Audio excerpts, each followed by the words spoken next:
Ngayong araw nga po pala mga idol, samahan nyo kami dito sa mga open space. Dito nga po pala sa may patio to. Ayan nga po pala at dadakutin natin yung mga pinag-grass katiran po natin. Siyempre po hindi ko na po pinakita po sa inyo mga idol yung ibang mga kaganapan. Ito na nga lang po ipapakita ko po sa inyo. Ito po mga nawalis po namin at dadakutin po namin. Ayan po, siyempre po yung isa tiga ipon tapos po kami dalawa. Bali kami po ang tigatapon. Tatapon po namin doon sa bakanting lote. Iwanan ko ipaplastic po namin mga idol. At grabe, napakadami po niyan. Yan nga po, ang kasama ko yung si Maskarang Bungo. Yan po, makikita nyo, mayroong maskara. Yan po, hindi naman po makagalit mga idol yung pagtatapunan namin yan. Gawa ng, syempre po, yan po ay mabubulok din naman kaagad. Kaya, ayan po, tinapon na namin.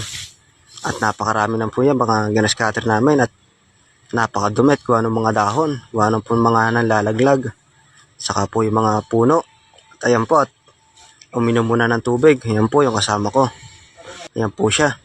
Siyempre po, ito nga po yung mga ginawa namin kanina mga idol, na ngayon po ay malinis na. Siyempre po, hindi nyo po masasabi na talagang malinis na. Gawa ng siyempre po, na walis na nga po namin, tapos nanlalaglag po yung mga bulaklak ng kalachuchi, saka po yung talisay.